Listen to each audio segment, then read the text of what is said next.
The Stars are headed to Nashville. We have the recruiting event of the summer, rather NIL event of the summer, with the On3 NIL Elite Series. We're going to sit down with some of the top recruits in the country on this YouTube channel. So make sure you're subscribed. We're going to talk a whole lot about college football on this very show, but I'm telling you, keep your eyes peeled for this channel because we have a ton of in-depth interviews with some of the top guys in the country. Dylan Raiola, Sammy Brown. We go down the list here, name a bunch of 5 stars. Bottom line, a lot of big-time ballers headed to Nashville. Josh Newberg of the Inside Scoop about to join us here in a few short minutes to break it down and preview that event. We're so glad you're here, though. We talk college football on this very show every single day. Typically, we are live right now, though. We are just on the air. We're premiering this because we're probably at the On3 NIL Elite Series event as you are watching this. But we're so glad you're here. Kick them up right now. Relax. Deep inhale, deep exhale, you made it. We're just talking college football here for the next hour or so you're free to not worry about whatever you got going on personally, whatever you're doing with, maybe you have some summer school going on, God bless you, maybe you got something going on at work. All that can be on pause right now because we're talking ball. So with that being said, like I mentioned, On3 NIL Elite Series, going to break that down in its entirety and preview that for you. A lot of big-time players headed to Nashville. Before we get to that, though, we had one of y'all jump in the live chat during our last live show on Thursday, and you posed a phenomenal question. You said, which quarterback is responsible for elevating their team in 2023? And so we're going to break that down, but I want to kind of preface that just a little bit. I'm not going to name Caleb Williams. I'm not naming Jordan Travis because I've seen those guys do it already. Like, I don't have a ton of reservations about, will Caleb Williams be able to bring the juice this year for Southern Cal? I'm not worried about that. I'm worried about guys that maybe we haven't seen it quite as much from just yet. So we'll break that down here in just a few short minutes. Also, the SEC East, we got a ton of question marks. Is it really just Georgia's side of the SEC? Is Florida going to maybe bring a little bit more juice this coming season with a new DC and more depth? Heck, Kentucky, South Carolina, Tennessee, we got a lot of questions we need answers to. So we're going to break down those questions and what I think the answers could end up being for us when it comes to SEC play. Now, staying in the SEC, at the end of this show, the good people in Auburn, Alabama, y'all have responded how you should respond if you're a passionate fan base and someone like myself behind the mic says something about your team. Not too long ago, we had a win total segment in the SEC, and I gave you one of my feels as it pertains to Auburn and their win total. So I just think we need to have a circle up conversation about that. I just think we need to have a talk. I think it's a thing that we should do as a community. So stay tuned for that at the end of this deal. But like I mentioned, let's get to the quarterbacks that I think need to step it up in 2023. Uncle Ben from Spider-Man once said, with great power comes great responsibility. The same can be true for a lot of these top quarterbacks in the country. Now, this whole segment is inspired by y'all. And I don't just say that in a cliche way. I mean, last time we were on the air, we had a live show on Thursday, as we are live on every single Tuesday and Thursday, 11 a.m. Eastern, 10 a.m. Central, except for this one right here. But one of y'all asked a great question. You said, which quarterback is going to be responsible for elevating his team's play in 2023? And so there's a caveat in there. I'm not talking about Jordan Travis. I've seen Jordan Travis elevate his team. I saw what he did last year at Florida State. I've seen what Caleb Williams does at USC. All right, so I don't really want to dive too deeply into those situations. Same thing, Oregon and Bo Nix. Like, you see where I'm going here? I want to talk about these guys that, in my mind, are a little bit less proven at their certain institution, a little bit less of a known commodity to some degree. So with that being said, I think maybe not number one guy, one of the top guys that has pressure on him to perform and elevate his team in 2023 is none other than Penn State's quarterback, Drew Allar. Now, Drew Allar, 5-star kid coming out of high school, ton of buzz when he got to State College. And the reason why there's so much pressure on Drew Allar is because everything else at Penn State, all systems go. Everything else is looking good to go, with maybe the exception of the wide receiver group. And even then, I think Dante Cephas and Keandre Lambert-Smith are going to be dogs for you on the outside. Everything else is built out. James Franklin came on this very show last week and was like, look, I don't know that I've had a defense be this talented and this deep in a long time. You look at that stable they got in the backfield. Those dudes can tote the rock like nobody's business. James Franklin said, I think we got a chance to be better on the offensive line. And last year's team was no slouch either. They only lost 2 games. They won the Rose Bowl. And everybody around State College expects Penn State to be better. Why? Because Drew Allar is supposed to be that missing piece. They love Sean Clifford. I've said this probably ad nauseum on this show. If you've watched for any length of time, get Sean Clifford a freaking statue outside of Beaver Stadium for what he did for Penn State, for how long he was at Penn State. But even with that being said, Drew Allar has got a freaking hose for an arm. He can stretch the field vertically. He adds a little bit more oomph to what you can do offensively. And so, Penn State fans, Sean Clifford, you love him, but also you understand there was a little bit of a, I don't know if he's the guy to get us past Michigan. I don't know if he's the guy to get us past Ohio State. He did everything but that last year. Now you plug in a guy like Drew Allar who, just to be real with you, has more natural ability, more of what God gives you than what Sean Clifford had physically. So now there's the excitement of, okay, now's the time. Got the defense, got the backfield, got the offensive line. The time is now at Penn State. So if Drew Allar and Penn State underachieve, the natural response from the Penn State fan base will be pointing the finger at Drew Allar. Whether that's fair or not, I'm just telling you, I think that's the reality you're living in right now in State College. So a ton of pressure on Drew Allar to elevate Penn State and get them over that hump, to beat Michigan and or Ohio State and win a Big Ten title. The feeling around Penn State is the time is now. Really quickly, make sure you're locked in right here to the On3 YouTube channel, baby. We talk college football every single day. You are a junkie for this sport. You are, because I am too. It takes one to know one, and we talk about it every day here. No exceptions. Right now it's May, and we're talking ball, and you're watching a YouTube show or you're listening to a college football podcast in May. So we're cut from the same cloth here. So appreciate you joining the party. Glad to have you subscribed. I won't waste too much more time on that. Another individual, another quarterback, following the Uncle Ben mantra, great power, great responsibility, great pressure for Quinn Ewers on the 40 acres at Texas.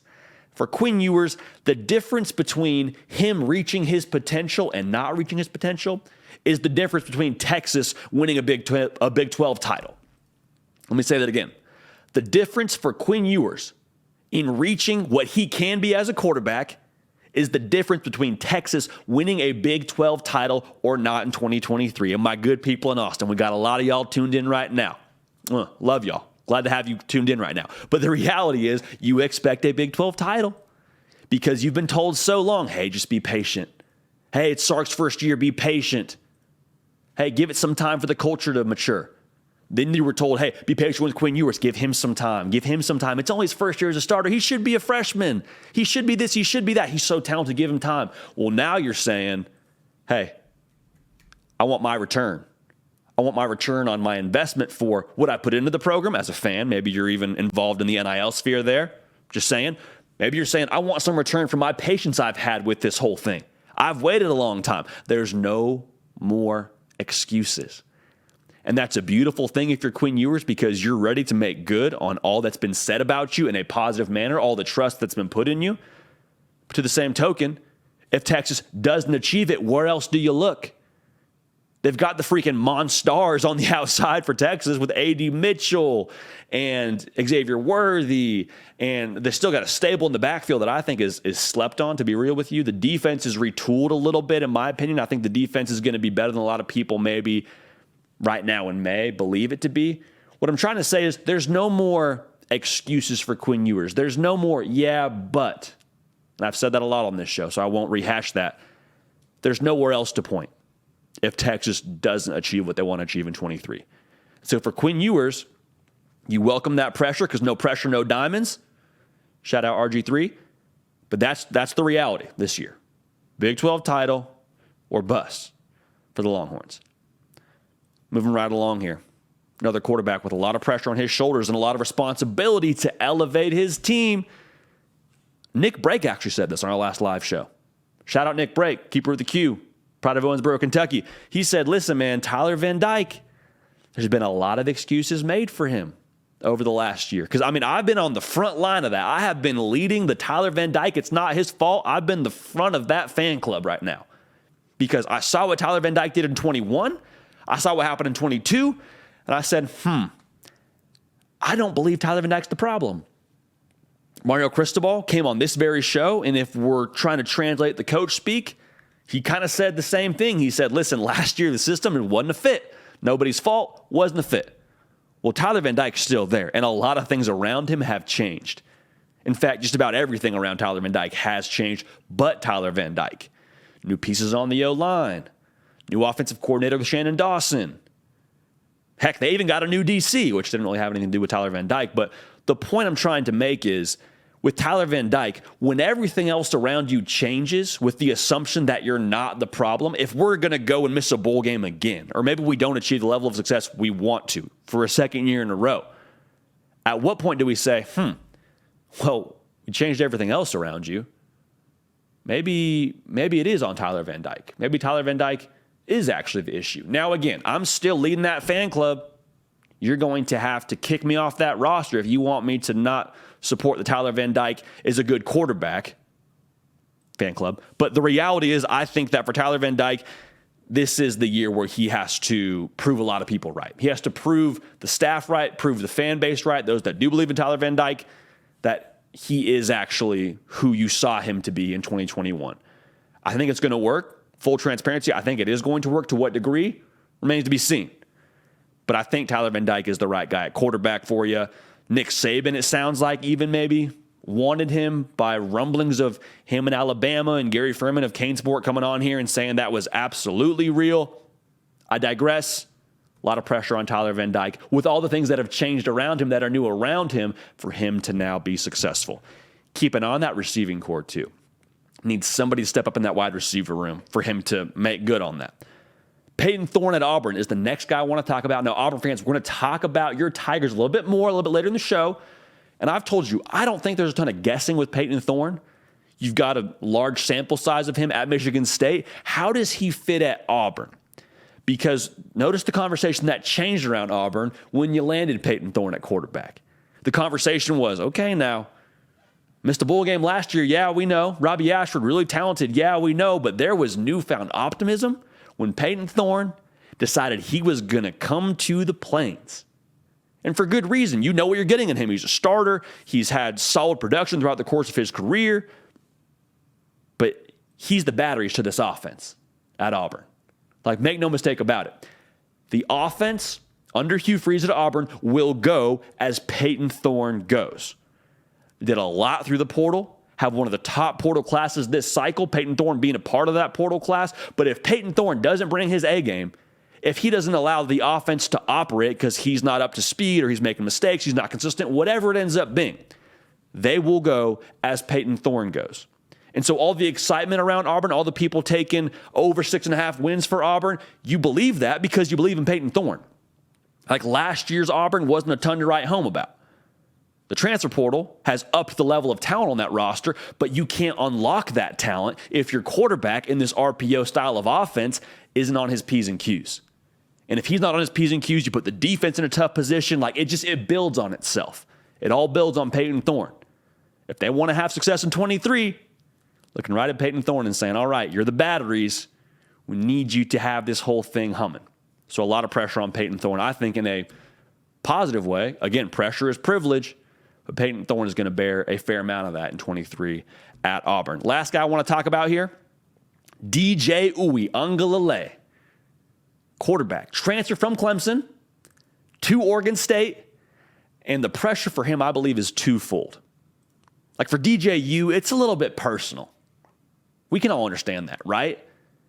5-star guy out of high school, one of the top quarterbacks in the country, gets to Clemson on the heels of the Trevor Lawrence era. And the feeling is, hey, man, tons of ability. We all saw what he was at St. John Bosco in Southern California. Let's keep this train rolling. Especially after his first start against Notre Dame.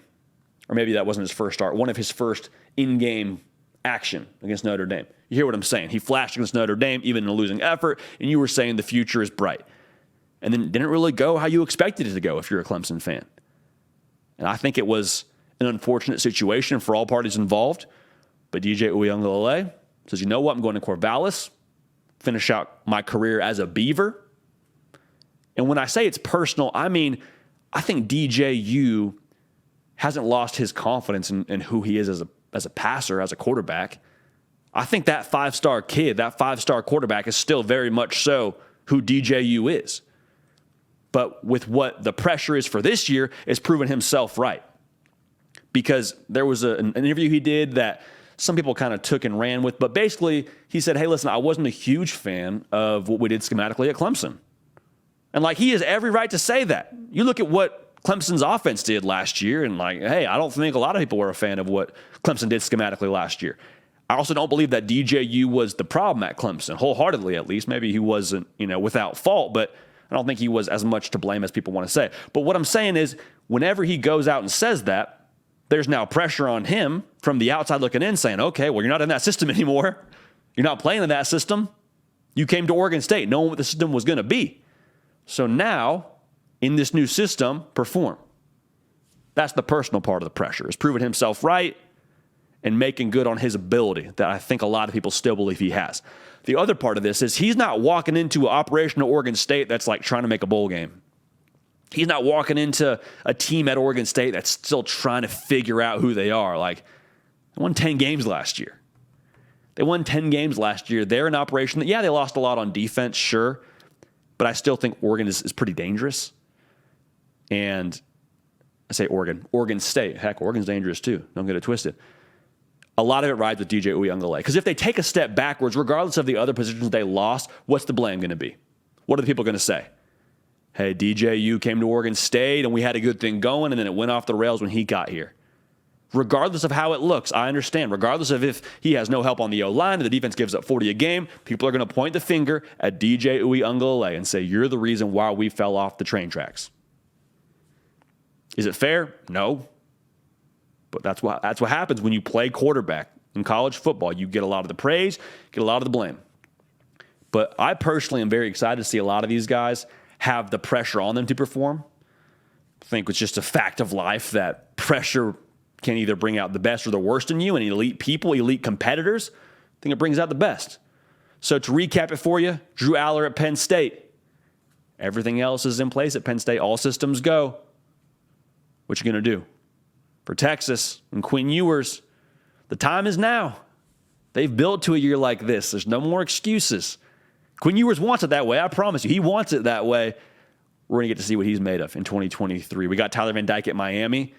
Everything is new around him. Does he perform in this new situation with the new pieces around him, especially on the offensive line? Payton, Thorne at Auburn. A lot of people hanging their hopes on what he ends up doing at that quarterback spot. The Auburn internally, the locker room, probably has a lot of their hopes based on what he's going to do, how he's going to perform.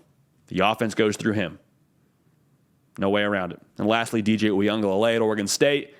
Got a good thing going. Can he keep that thing rolling? But also, it's personal. I think he's out to prove himself right, as well as a lot of people that have believed in him since the Clemson days. But we'll keep an eye on this. A lot of these top quarterbacks set to deal with a ton of pressure to perform in 23. Joining us now, On3's national recruiting analyst, host of the Inside Scoop, the GOAT, Josh Newberg. Josh, how we doing, brother? I'm great. Fired up about this NIL event that we're going to be hosting here in Nashville, Tennessee. Dude, we're kind of doing some time travel right now because we're recording this on a Monday and it's airing on a Tuesday. And when the people are seeing this, when it's hitting the podcast feed, you and I are likely already sitting down and talking ball with guys like Sammy Brown, Jeremiah Smith, Dylan Raiola, number one player in the country, Dylan Stewart. Like, a ton of these ballers are headed to Nashville. And I just want to kind of preface this whole event, the whole On3 NIL Elite Series event, because there's an NIL component to it, obviously. That's the point of this whole event. But the insight we're going to get to gain from these kids on their recruitment is going to be massive. What prospect fascinates you the most coming into this event that we're going to sit down with? All of them, but mainly Dylan Raiola, I think, is really interesting because he's just coming off of his commitment. So he's at a point in the process where he can maybe be a little reflective on things and maybe be a little bit open with us. But from more of an overarching view, I mean, I'm excited for the event because it's something that while NIL has been around for 2 years, it's still a little undercover behind the scenes. And it shouldn't be. It's completely legal by NCAA standards. Name, image, likeness has been around. We're going to be entering the third summer now of NIL. So what can we learn from some of these guys? Because we're not talking about a prospect, a 3-star middle of the road kind of guy who might have some NIL opportunities down the road if he gets to college and he performs well and he becomes a contributor and, blah, blah, blah, blah, blah. The guys that we're going to be dealing with, they are in it. They are living it. They are on the edge of all the new things that are happening in NIL. I'm eager to hear the realities of it. We hear so much rumors, but what are the realities of it? Like, what are some of the good things that NIL does for student athletes? What are some of the downfalls? What are some of the lies that are told? What are some of the benefits of this new NIL era? I just want to hear from top recruits that are actually living some of the things that we talk about so often on our channels, and really the whole country talks about NIL. And we're going to have an opportunity to sit down with some of the most knowledgeable people in the business, some of the top recruits in the industry, and it's going to be a massive learning experience for everybody there.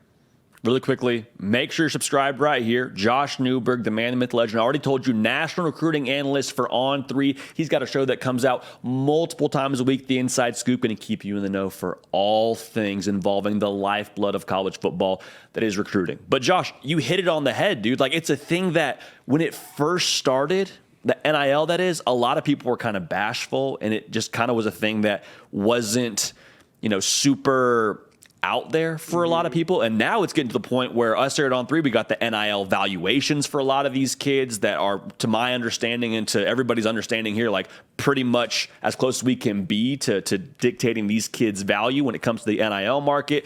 And a lot of these kids too are, I think, starting to realize that you can be more and more outspoken about how that impacts your recruitment. It is a thing that factors in. Heck, it should factor in. If you have money that can, change your current standing in life, like, of course that should factor into your college decision. Now, should it be the whole decision? Should it be the whole, piece of the pie?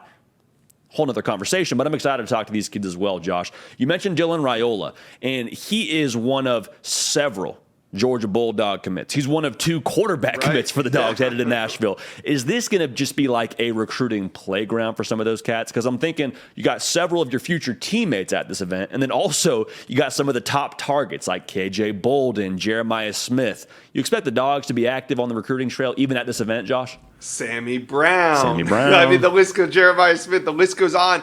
I didn't really think of it in terms of that.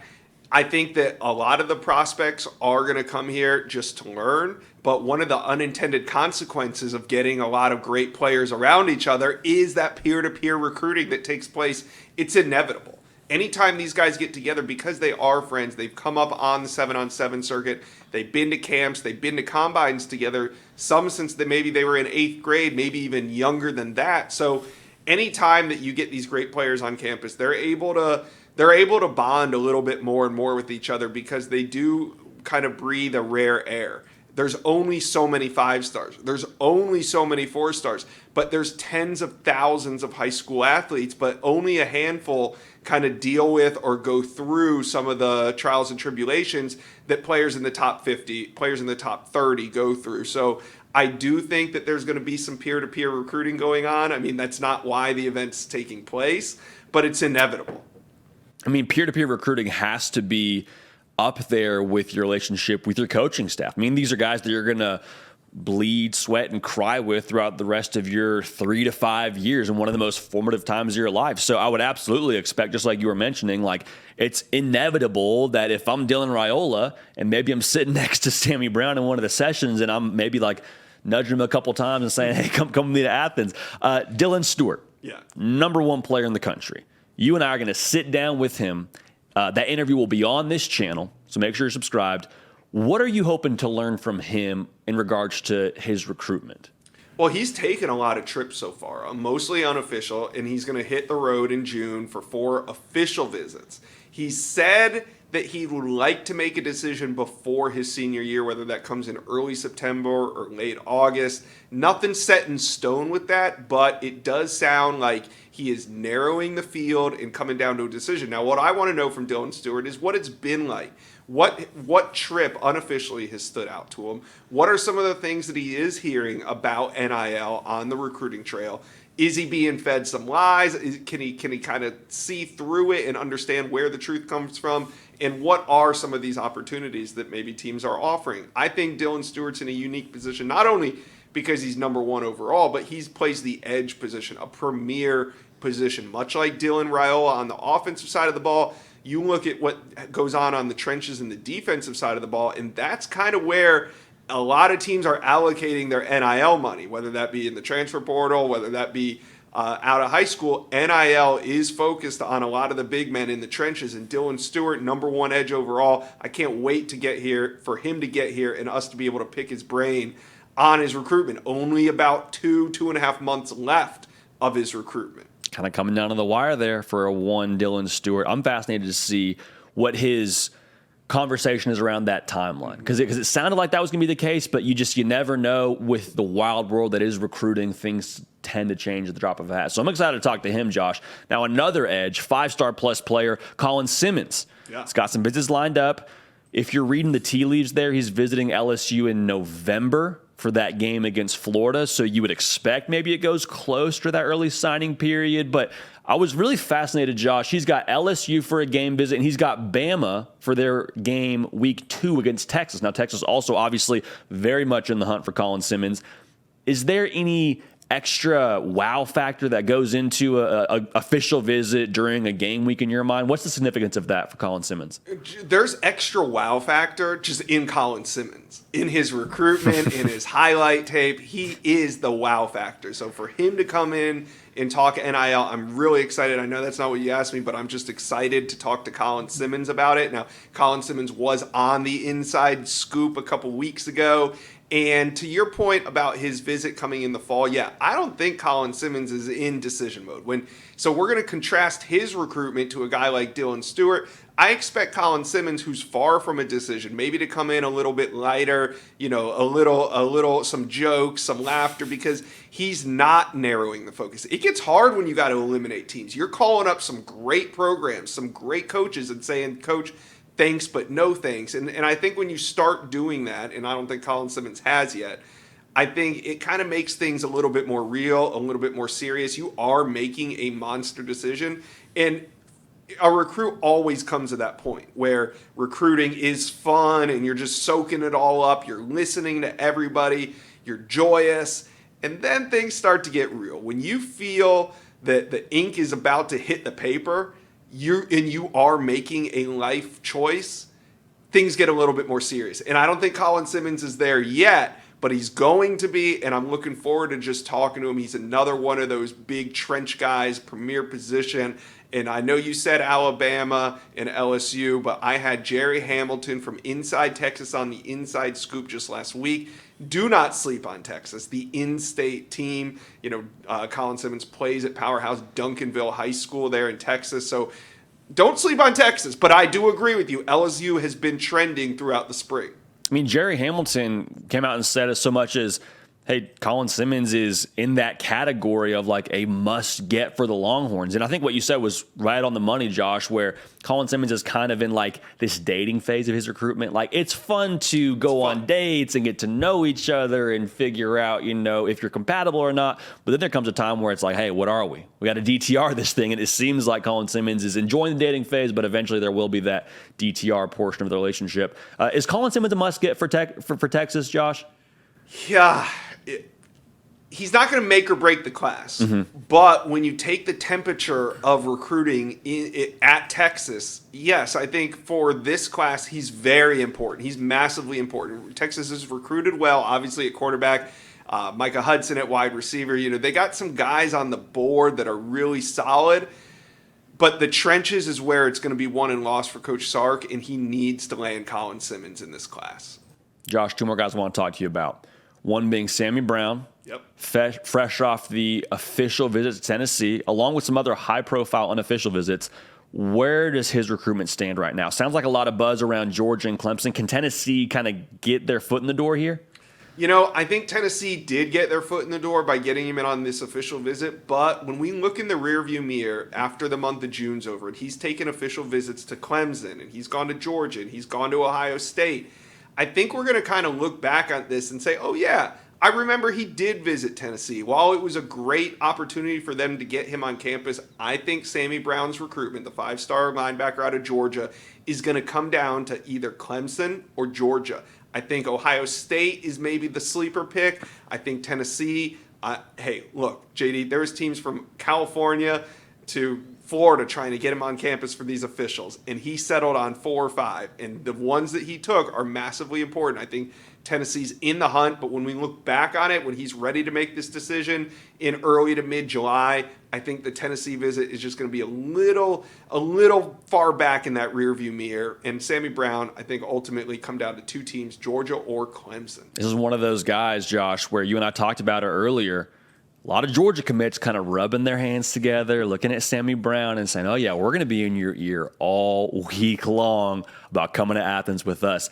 This is also a big recruitment for a lot of the barbers in Clemson, South Carolina, and Athens, Georgia. I'm sure they're also watching this one with bated breath, so we'll get more intel for them on the potential status of that mullet for Sammy Brown. Last guy I want to talk to you about, Josh, we're talking about Georgia targets. Ohio State commit number 1 wide receiver in the 24 cycle, Jeremiah Smith. Yeah. He's committed to Ohio State. I just said it. But also still has some visits to be taken. The Dogs are in the mix there. Florida's in the mix there. He's got a visit to Penn State in the mix there. What's the latest on Jeremiah Smith, and what are we hoping to learn from sitting down with him? Well, if you ask Jeremiah Smith what's going on, he'll just tell you, hey, he's just checking out the process. This is just part of his decision. He's committed to Ohio State, but, you know, hey, this is the recruiting process, right?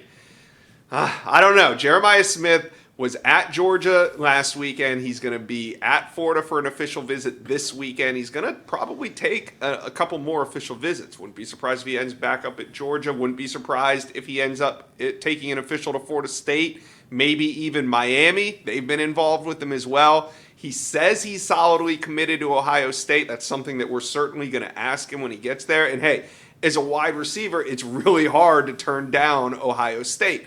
But as the number 1 wide receiver in America, he has some leverage. And if he wants to go check out some other schools while he, waits until this recruiting cycle kind of carries on, hey, he can punch his ticket anywhere he wants to go. There's not much Ohio State can really say. Jeremiah Smith, as I said, is saying the right things when asked about his commitment. He says, I'm committed. I'm just checking out some of these options, some of these teams that are recruiting me just in case. And there's nothing wrong with that. He has every right to do so. But if you're an Ohio State fan and you remember that Dylan Raiola also decommitted from Ohio State and lands at Georgia, and Georgia's one of the teams that are recruiting him, and Dylan Raiola is a 5-star. He's the number 1 quarterback in America. There is some reason to be concerned. Not saying that I would put him on flip watch just yet, but Jeremiah Smith, hey, he's looking at his options. We're going to see him at the recruiting event, at the NIL event, and we're going to ask him just about that. No, we're still together. We're still exclusive, but I might play the field just a little bit. So, I think it draws at least the conversation, but I'm with you, Josh. I think he's well within his right to take the visits and go through the recruiting process. He's going to be a rising senior. He's a rising senior. He's still got his whole senior year ahead of him, and this is a big decision for him. Josh, I appreciate all your time. Before we get you out of here, anybody else we should keep an eye on that's headed to this On3 NIL Elite Series? Well, late addition was Brandon Baker, the number 1 offensive tackle in America. Anytime we can get a number 1 player at their position, especially what we've been talking about with the trenches, so like a Colin Stewart, like a Dylan Stewart, like a Colin Simmons or a Dylan Stewart, Brandon Baker has that much value on the offensive side of the ball. So I think it'd be interesting to hear. He's from California. Are any brands approaching him? What does he look for in the NIL process or in a school? So, yeah, getting Brandon Baker all the way from California to fly into Nashville, Tennessee, I think that'll be really cool to see. From Mater Dei High School, which has a pipeline to USC. So that'll be a lot of fun to sit down with him. Josh, appreciate all your time. Y'all, if you haven't yet, follow Josh on Twitter. Subscribe right here. Watch the Inside Scoop. Do it for yourself. Do it for your health, to stay in the know, for the lifeblood that is college football, that is recruiting. Josh, appreciate you, man. We'll do this live tomorrow. All right. See you soon, JD. Again, that's Josh Newberg. Best in the business, man. I'm telling you, you want to make sure you're following him. You really want to make sure you're subscribed right here because his show, The Inside Scoop, keeping you up to date for all things college football recruiting all the time, happens on this channel. So make sure you're subscribed so you don't miss any of it. That's going to be a lot of fun, man. I'm telling you, sitting down with some of the top prospects in the country. We're going to learn a lot. Another reason to be subscribed. Quick shout out to my people, and you know what I'm going to say right now, my people on the podcast. Whether you're on Apple, whether you're on Spotify, whether we're hanging out right now because you got some windshield time, you're bored as heck at work, and you just need a little college football in your life. You came here to the hard count, and we're so glad you did. Can't stress it enough. Thank you for being a part of this. Make sure you leave a 5-star review, a comment, all that. We appreciate you for that. All right, so thank you. Quick note to the podcast. I'll probably throw this out again live at some point because I want to get y'all's input in real time, but the podcast especially because y'all are really getting the audio side of this. What are your thoughts on the intro music? Intro music, I think, is solid. The way that I view our podcast is very similar to how Marcus Freeman views his program at Notre Dame. Challenge everything, right? Challenge everything. Don't get it twisted. The intro music, it bumps. It goes hard. But I'm just curious to hear your thoughts. Would you want us to experiment with some new intro music? Do you say, hey, don't touch it. We got a good thing going. Just curious to hear. Not making any quick decisions. Just curious to hear your thoughts. So podcast, go ahead and leave a comment. If you're watching on YouTube, leave a comment. Yeah, food for thought. All right, let's keep this thing rolling here. The SEC East is a gauntlet. National champion has come out of the SEC East, the last 2 years. Yes, Georgia's going to be Georgia, or so we think. We'll talk more about that in a second. But what are the questions that we need answers to decide this side of the SEC? Let's talk about it right now. I alluded to it a second ago. The Georgia Bulldogs, man, are they going to win a third national title? Are they going to win the SEC East for the second year in a row? Well, here's where that hangs on for me. Are our assumptions of Georgia as solid as we think they are? You say, JD, what do you mean? Well, what I mean is I think we're kind of assuming a lot of things about Georgia that we believe to be true, but we actually don't know without a shadow of a doubt are going to be true. Example, Mike Bobo, the new OC. They're giving him the keys to this offense. They're giving him the keys to this offense that was humming a season ago, scoring over 40 points a game. We're assuming the offense is going to be as dynamic as it was a season ago. Are we sure in that assumption? Are we correct in that assumption?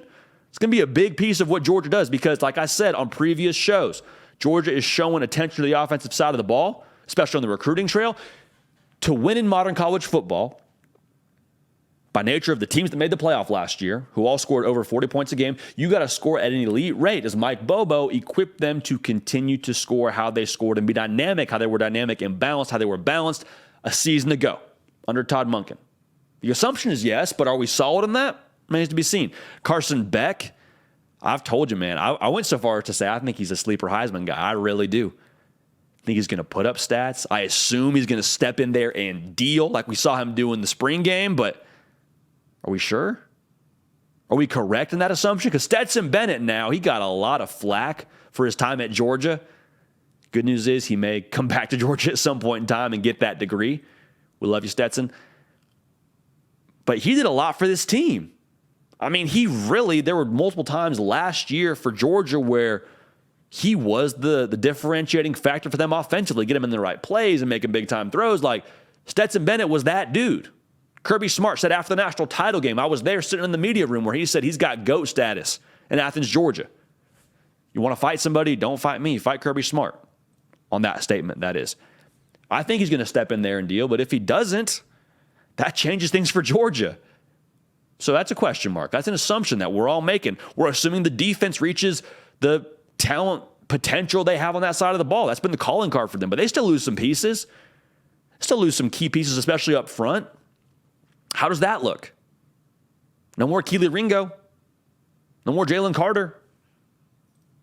What does that look like? I'm just curious. I don't think it's going to be a thing where they fall off the face of the earth, but this is an assumption that still has to happen. Last one. We're assuming Tennessee is the only test on their schedule. That's the assumption. They got other teams that I think could push them. maybe there's more than one test on there. I remember what Missouri did last year. Remember what Kentucky did last year. Those were games that were maybe a little more entertainment value than a lot of people in Athens, Georgia would have liked.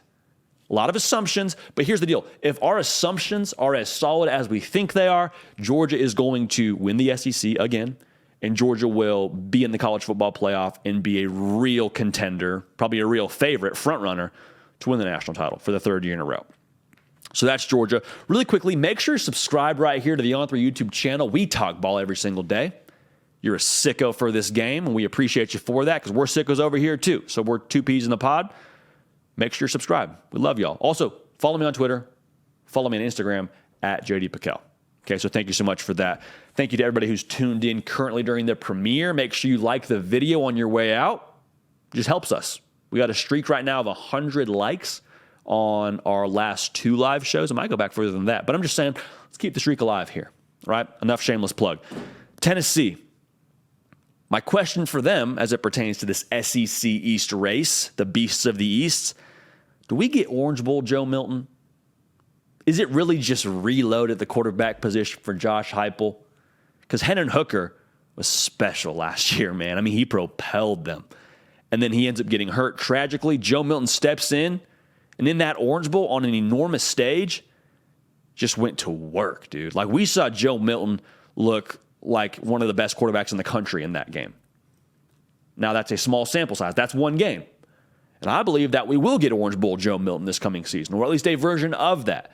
But if we don't, that changes everything for Tennessee because they are a run-first offense, but a lot of what they do goes through the quarterback. From getting them in the right play to hitting the open shot to running the offense at the tempo they want to run it at. Like, they put a lot on this quarterback's plate. And no shade to the good folks in Knoxville, but we're on the same page about the secondary. The secondary's got to get better. I think it will get better. That's probably the other major question you have for your Vols if you're a Tennessee fan. But even so, secondary wasn't great last year, even though the statistics were a little bit skewed. But still, why were you as successful record-wise as you were last year? Because the offense, because Hendon Hooker was dealing. Does Joe Milton deal in the same fashion? Is he on the same playing field as what Hendon Hooker did last year? He was in the Orange Bowl. Do we get to see it? Because if he doesn't, then the pressure goes back to the defense, like I was just talking about. Then you need the defense to maybe bring a little bit more to the party than you were originally asking. That's my question for Tennessee. If you're not scoring 40+, which would require Joe Milton to deal, maybe you feel differently about yourself. I think he will, just so we're all on the same page. I think he will be really good. How long does that take? It's going to be a deciding factor for Tennessee as they chase an SEC title. Now, Florida is probably one of the greatest unknowns in college football heading into 2023. A lot of people think they know what Florida's going to be. Vegas has got them at this 5.5 win total. That's fine. My real question for them, though, is there actually more depth on the defensive side of the ball? Now, they allowed 30 points a game last year. That ain't good. And the people that watch ball, people that watch Florida, you know it wasn't because they didn't have good players starting. Was it an All-American, All-11? Not necessarily, but they still had some good players. But when we saw them wear down was later in games. We had Jervin Dexter playing like, I don't know how many snaps, way more than a defensive lineman should be playing. What I'm trying to say is in the SEC, you got to have some depth defensively. Florida didn't last year. We saw what happened. So for Florida, we've heard a lot this offseason about how they have improved the depth, how Austin Armstrong has improved that defense. And a lot of people want to talk about the quarterback position. The quarterback position, I believe it's going to be Graham Mertz, so we'll talk about Graham Mertz right now. Graham Mertz's job will be substantially easier if he knows that defense has his back. That defense will have a much easier time having his back if they have a couple of platoons they can plug and play with, and they can hold offenses to a lower total of scoring. Because then Graham Mertz doesn't have to press when he gets out there. Then they can actually run the ball and let their big dogs eat with Montrell Johnson and Trevor Etienne. Like you've heard me talk about that before. It's kind of sounding familiar right now. Yes, the quarterback position is a huge question. But a lot of what they ask of that quarterback is going to be dictated on the situation of the game. Situation of the game is going to be dictated by what you have defensively. So the depth of the defense, that's the key for me for Florida. If it's improved, Watch out now for the Gators. I seemingly, after 1 year, which is wild, am in the minority that Billy Napier's a good coach. It feels that way, at least. If it's not, get in the chat, get in the comment section and let me know. A lot of people seem to be down on Billy Napier after 1 year, which, first of all, shame on y'all for making such a quick decision on a coach. And if I'm wrong, then shame on me. But I don't think I am on Billy Napier. So, depth on defense. Very, very crucial. Now, South Carolina. Here's my question. How's this? Who are you? Right? A real specific question for South Carolina. Who are you? Because I saw multiple versions of the Gamecocks last year. I did. You did too. We saw them lose to Florida and look like they had no idea what they were doing offensively. And then we saw them play against Tennessee and against Clemson and absolutely break the scoreboard. Which South Carolina are we getting this year? Because now you're going into year 3 for Shane Beamer. And I think that they have an identity, and I'm excited for them to show it to the rest of college football. But the unfortunate reality is culture and your win-loss total don't always go hand in hand. But I think that they were able to really do some phenomenal things game plan-wise and just show me the better team that Saturday against those 2 top 10 opponents. My question is that who we see for the duration of the season? Or is that just what we saw at the end of last year, and then we have to kind of recalibrate our expectations for South Carolina? Because South Carolina, I think, has proven they can beat anybody. Like, they can play with you any Saturday you want. Doesn't matter where we're at. We'll play in the parking lot. That's how I think South Carolina feels. It's a dangerous approach for the rest of the SEC, to be real with you. Spencer Rattler's got a lot under the hood. When he's cooking, he's one of the best in the country. Yes, I said that. When he's cooking. I didn't say he's just pulling up and he's going to drop the top and be the best quarterback when he pulls up to the game, but I am saying this. I do think when Spencer Rattler's on, he's on. Ask Tennessee about it. No shade to Tennessee fans, but you saw what he did. Juice Wells, he's a dog now on the outside. He's going to have to deal with him. The subplot to this that's going to really determine how good South Carolina is and kind of answers the question, who are you? Yes, Spencer Rattler's got to be in his bag. Yes, Juice Wells has got to be that guy and dominate how we expect him to dominate. Defensive line. Heck, the front 7, the defense, can't allow 200 yards rushing a game. Not in the SEC. Not week in and week out in the SEC. You can't ask your offense to score every single drive. They didn't ask that last year, but like you hear the sentiment of what I'm saying. It's big boy football in the SEC. South Carolina was more than up to the task the last couple of years. I just want to see if they're able to hold their water a little bit better on that side of the ball. Because if they can, and Spencer Rattler's cooking, and the offense is rolling now under Dow Loggins, like, hey, watch out for South Carolina. They've proven they can beat you. They've proven they're not one to be truffled with. Shout out Michael Scott. Now, last thing we want to talk about here is the Kentucky Wildcats. My question for them is, what's the Devin Leary effect? I am not in the business of hot takes. I think that is just, quite frankly, when people throw out takes for likes and clicks, whatever, like, I think that's garbage.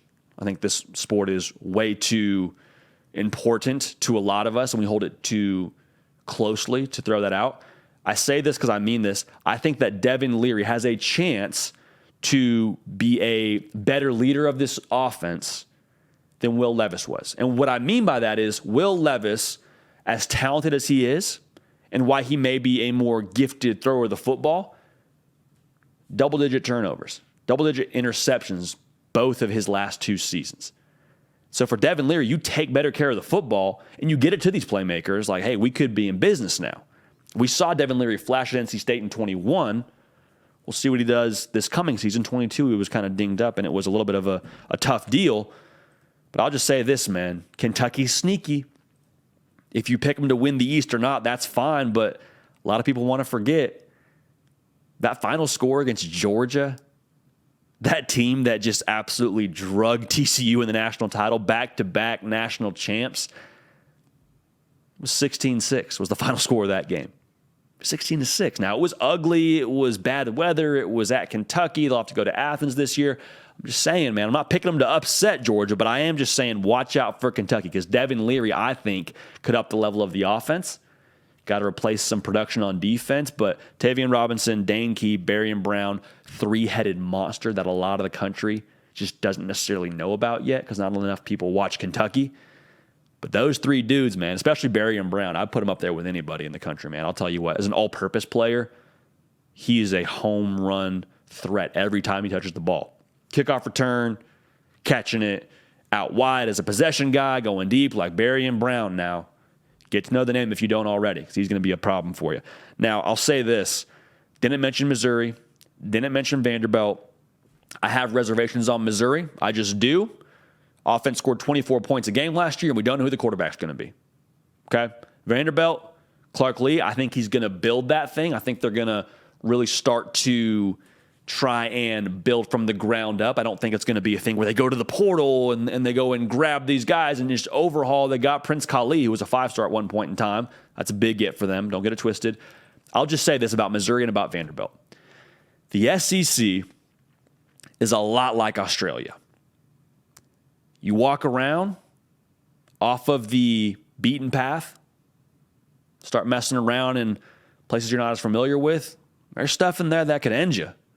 There's stuff crawling around if you don't bring your best on that Saturday.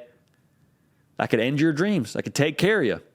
It's a bit of a morbid way to look at it, but I'm just saying, while I'm not picking Missouri or Vandy to win the SEC East, you don't want to take them seriously one Saturday. Stuff can happen. So we'll leave it on that. But Georgia, Tennessee, Florida, South Carolina, Kentucky, I got questions for all of them in the SEC East. It's going to be a lot of fun to watch. A lot of fun to watch those teams get after it rest of the way. Again, appreciate everybody tuned in via the podcast. I know you got a lot going on. I know that you said, hey, listen, I would love to tune in during the premiere of this. I'd love to be locked in at 11 a.m. Eastern on a Tuesday and on a Thursday. Reality is I got a meeting. Reality is I got to babysit the kids. Hey, JD, I got summer school. God bless your soul. You got summer school. We're with you in this, all right? We're going to get through it together. But we appreciate being tuned in on podcast. Program people being locked on the podcast. It matters to you. It's got to matter to you. Anything in life, it's got to matter to you. Nick, breakkeeper of the queue. We are not doing a you join the party segment today, so I just want to shout out Nick Brake, holding it down right now, whether you listen on podcast, whether you're watching us on YouTube, making a lot of great things happen, making everything you see here happen, everything you hear here happen. So, Nick, we appreciate you, brother. Let's get to this here, because I think this is a portion of the show where our people that are really in it for the long haul are in it right now, and I just think we need to have a conversation. Because we did a segment a couple weeks ago, and we gave out some of our best bets in the SEC. And I told you, listen, I think Auburn, 6.5, I think that's rich. I think it's just a little bit too sweet for me. I like 6, is what I said. I like 6 more than 7. I also said I would not be surprised if they get the over on that. But true to what I would expect from a passionate fan base, y'all went to the corner, which is the Auburn fan forum, the Auburn fan site, and that's the forum within that fan site at Auburn Live, and y'all got after it. And credit to you. I looked through it, and y'all let me have it. And I appreciate you for that, because that means that you care about your team, means you support your team, means you believe in your team, and it means that you have passion. It means that you're passionate about your team. So with all that aside, we need to have a conversation, because I think that there was a little bit of maybe a misconception. Don't get it twisted. I'm not backtracking. I'm not backing off what I said about Auburn. I still think the win total for them that I like is 6 wins. If you disagree, that's well within your right. God bless you. But I think that opinion that I have, that's where I put my money, for some reason, there was the interpretation that I thought Auburn wasn't any good. Like, I just want to get that out in the open. So why did I pick them to go under 6.5? Let's start there. Why did I say that? The assumption is the SEC is freaking brutal. If we can call a spade, the SEC is going to be a gauntlet. Auburn has to play a lot of the top teams in the SEC. Okay? That's a fact. Other part of this, Auburn last year, there's a reason Hugh Freeze is the head coach now. There's a reason why Brian Harsin is no longer on the sideline for Auburn.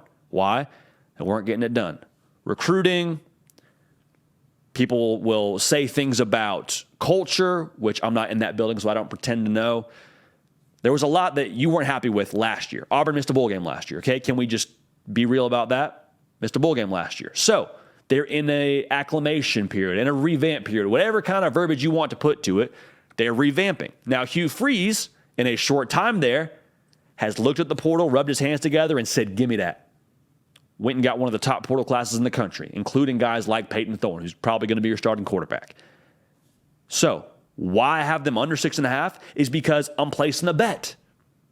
I'm not going off of like the feel or what I think they could do. I'm placing a bet. And I think the SEC is brutal, and I think the roster is going to take a second to formulate. If you disagree, again, God bless you. That is your right to do that. That's where the bet would lie. Now, I have more thoughts on this, though. I don't think that's where we should stop this conversation, because some people said, you think it's going to take an acclimation period? You think Auburn sucks. I never said Auburn sucks. Like, let's all relax a little bit. Make sure you're subscribed right here.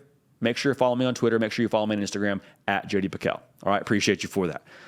So let's get back to this. And I hesitated doing this segment because I've had a lot of people within this industry that I respect say, hey, don't read the comments. Don't listen to the outside noise. If it's negative, block it out. I think there's some validity to that.